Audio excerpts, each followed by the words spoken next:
Hello and welcome to this long-awaited review of DURDLE Door Holiday Park. Now, we did do a series about our stay in DURDLE Door way back in August. I'll link that at the end of the video, not here because we want you to watch this one first, of course.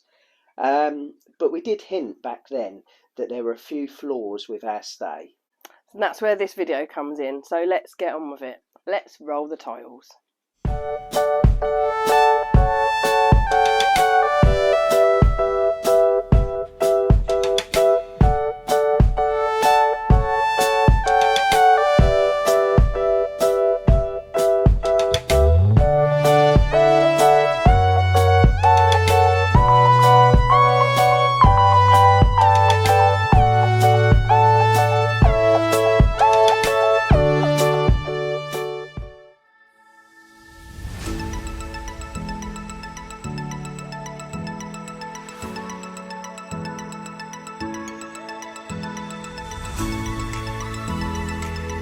Whilst we did have issues with the site, there were a lot of positives too.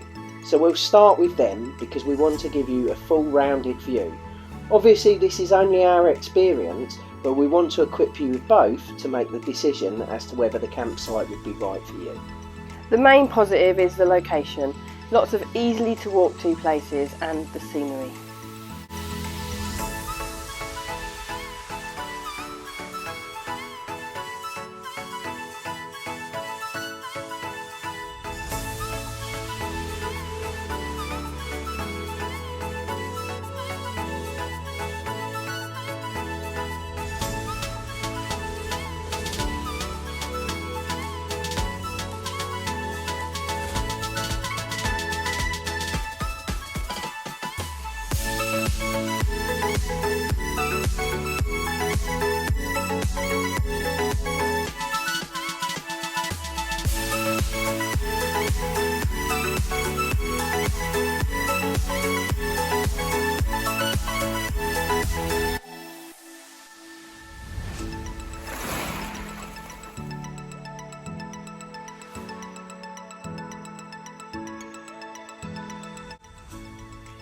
The next positive is public transport.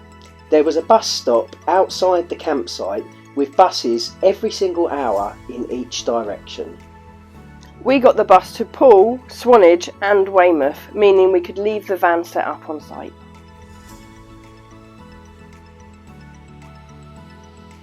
Dogs are welcome in the campsite restaurant. And they give the dogs treats. Happy dogs, happy Clare. Happy Clare, happy David. We've gone to the restaurant, the Man of War, on the campsite, and they've come over and they've given us these lovely doggy biscuits, which I think is brilliant. Sissy and Lily are obviously with us, so it's dog friendly and they can come inside. Finally, the views from the pitch were amazing.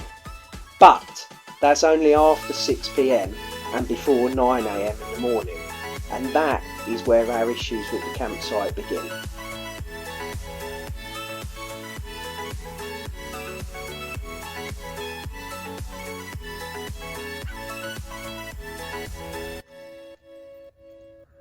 So that's the view we've got out there, right?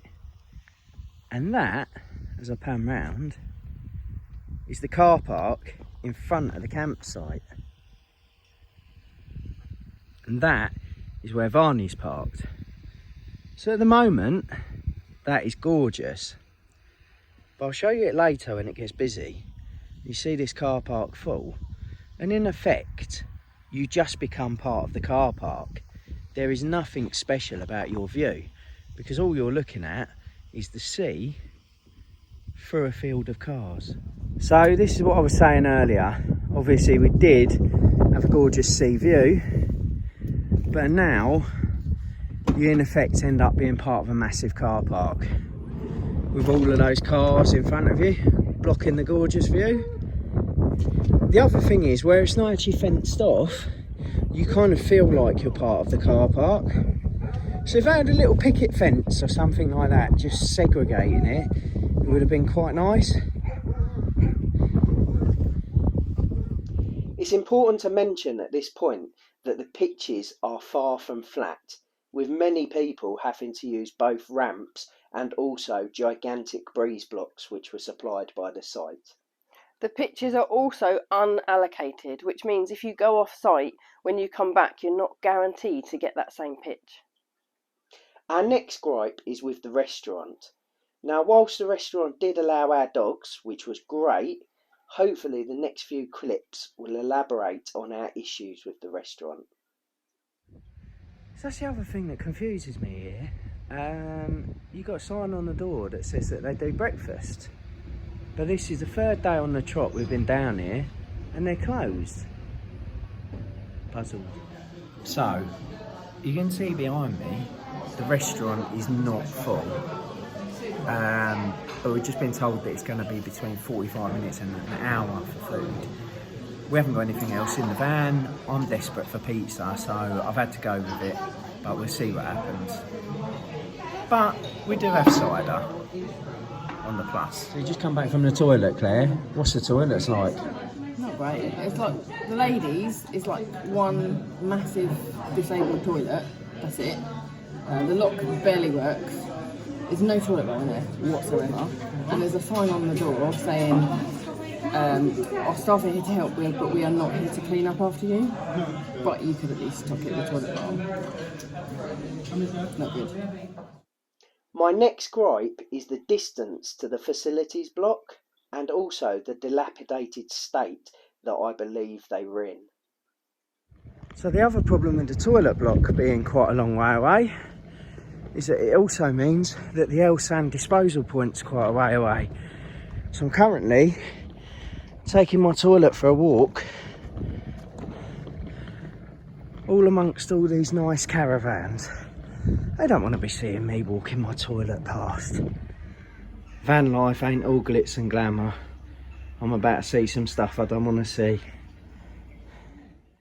So the worst part for me, I'll be honest, was when we went to check in, and I guess the knowledge from the reception staff. So I asked them 3 questions. I asked them where the bus goes from. I asked them where the nearest water tap was on the way down to the pitch. And I also asked them about the pitches, because the pitches are unallocated and we were told if you go off for a day trip and take your van with you, you may end up coming back to another pitch.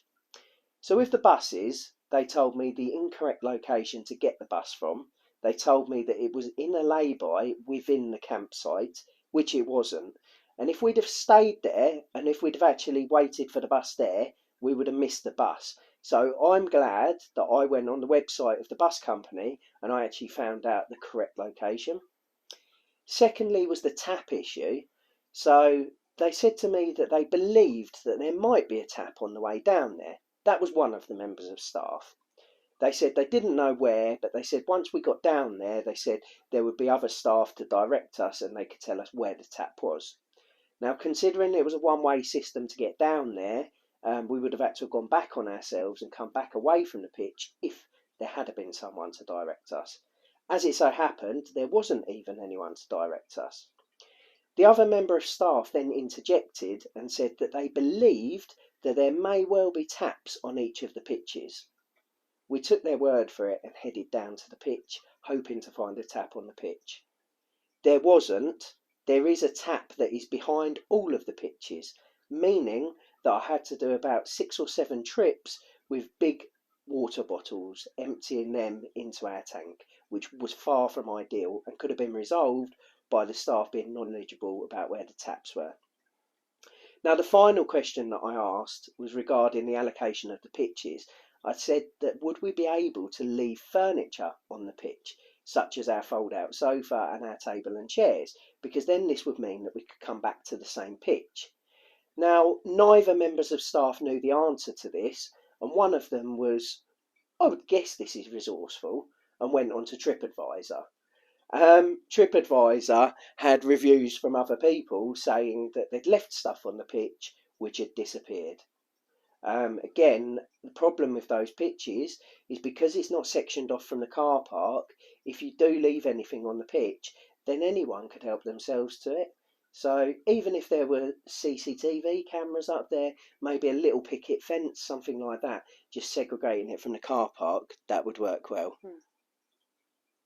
What about you, Claire? What did you think? Yeah, I mean, pretty much everything you've said is when we paid £40 a night. I think we Yeah. stayed 6 nights and paid £40 a night, and you just don't expect that for that amount of money. I mean, the other site we stayed at Lickpenny, we paid £30 a night, and Yeah. we get so much more for it. So yeah, you just expect a little bit more when you're paying that kind of money. Absolutely. I mean, if I'm honest, I feel that the site, it probably bargains on the fact that it's in such a great location. I don't think necessarily they get repeat custom, because I don't think they give that 5-star service to get people to come back. But because it's in such a novel location, I think people will go there for a first time. In truth, I wouldn't avoid going there, because we had a great time, Yeah, didn't we? did, yeah. We loved the evening walks and things like that. But I guess Yeah. we would like to have known all of these things from the beginning. So Yeah. that's why we're doing it for you guys.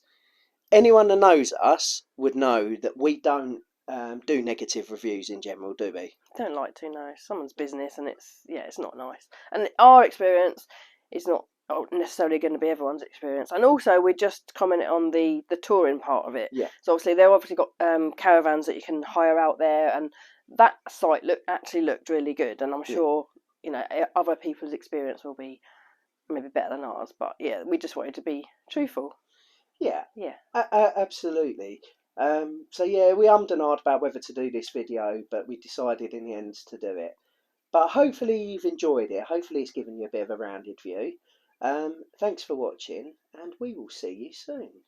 If you liked our video, please give us a thumbs up. Drop us a comment in the comments section. And if you're new to our channel, please do subscribe. Don't forget to hit the notification bell. You can also find us on Facebook, Twitter and Instagram.